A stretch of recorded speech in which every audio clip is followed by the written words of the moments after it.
नमस्कार दोस्तों, INC TV पर आपका स्वागत है। दोस्तों, पिछले कुछ दिनों से लगातार चीन की खबरें देख रहा हूं। चीनी कंपनियों पर माननीय मोदी जी की विशेष कृपा और सीमा पर ड्रैगन की लगातार घुसपैठ के बीच चीन से व्यापार में बढ़ोतरी जैसी खबरें आंखों में खटक रही हैं।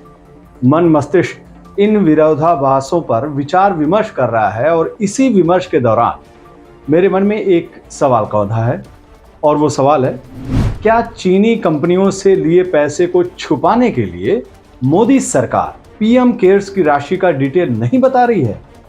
ये हाहाकारी सवाल मेरे मन में कहां से आया है, ये भी मैं आपको बता देता हूं। चीन का सरकारी मुखपत्र है ग्लोबल टाइम्स। उसी ग्लोबल टाइम्स ने गुजरात चुनाव के मद्देनजर लिखा था, अगर भाजपा गुजरात चुनाव हार जाती है तो फिर चीन को नुकसान होगा। क्यों भाई? चुनाव चीन में नहीं हो रहा है, हिंदुस्तान में हो रहा है। चीन और भाजपा भाई भाई, क्या जो एक भाई के गुजरात में चुनाव हारने से दूसरे भाई को नुकसान हो जाएगा? सवालों की बिखरी कड़ियों को जोड़ने के क्रम में कुछ दिलचस्प तथ्य सामने आए हैं और हमने वो इन्वेस्टिगेट किया है। चीन की एक कंपनी यूसी वेब मोबाइल, 2017 में मोदी सरकार ने इस कंपनी पर आरोप लगाया कि ये भारतीयों का डाटा चुराकर चीन भेजती है, लेकिन बाद में उसी कंपनी से भाजपा ने साल 2019 के चुनाव में अपनी ब्रांडिंग करवाई। अब सवाल उठ रहा है कि साल 2017 से साल 2019 के बीच उस कंपनी से बीजेपी सरकार की ऐसी क्या डील हुई कि वो सीधे बीजेपी को चुनाव जिताने की जुगत में लग गई। एक और चीनी कंपनी का नाम ना सुन लीजिए और उसकी दास्तां आपको सुनाते हैं। चीन की एक बड़ी कंपनी है डोंगफेंग। दुनिया के कई देशों में इस कंपनी का कारोबार है। कई देशों में इस कंपनी पर घोटाला और कई दूसरे तरह के आरोप भी लगे हैं। इस कंपनी की गैरकानूनी और संदेहास्पद गतिविधियों को देखते हुए विश्व बैंक तक ने इस कंपनी को ब्लैक लिस्टेड करके रखा है। लेकिन डोंगफेंग पर मोदी जी की विशेष कृपा देखिए। इस कंपनी को उन्होंने जम्मू कश्मीर में स्मार्ट मीटर लगाने का प्रोजेक्ट दे दिया। जिस कंपनी को विश्व बैंक और दुनिया के दूसरे देश अपने नॉर्मल शहर और गांव में काम करने के काबिल नहीं समझते हैं, उस पर भरोसा भी नहीं रखते हैं, उस कंपनी को मोदी जी ने कश्मीर घाटी जैसे संवेदनशील इलाके में स्मार्ट मीटर लगाने का ठेका दे रखा है।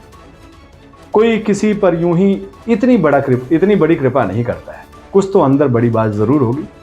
तो क्या है वो बड़ी बात? क्या वो बड़ी बात यही है कि चीनी कंपनियों से लिए पैसे को छुपाने के लिए मोदी सरकार पीएम केयर्स की राशि का डिटेल नहीं बता रही है? पीएम केयर्स राशि का घोटाला आजाद भारत का सबसे बड़ा घोटाला साबित हो सकता है। आजाद हिंदुस्तान में पहली बार ऐसा हुआ है कि पीएम के नाम पर देश दुनिया में वसूली हुई, लेकिन उस वसूली पर सरकार सांस तक नहीं ले रही है। न वो जमा राशि के बारे में बता रही है, न जमाकर्ताओं के बारे में बता रही है, ना ही ये बता रही है कि वो पैसा आया कहां से और गया कहां।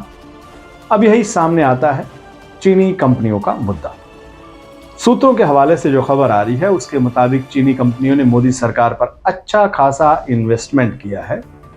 कंपनियों को उम्मीद है कि मोदी सरकार रिटर्न गिफ्ट के तौर पर उन्हें फायदेमंद प्रोजेक्ट देगी और इस मामले में मोदी सरकार ने उन्हें निराश भी नहीं किया है। एक तरफ चीन के सैनिक सीमा पर हमारे जवानों पर हमला कर रहे हैं, दूसरी तरफ हमारे देश की मोदी सरकार चीनी कंपनियों को ठेके पर ठेके दिए जा रही है। ये सब जानकारी सोशल मीडिया पर मौजूद है।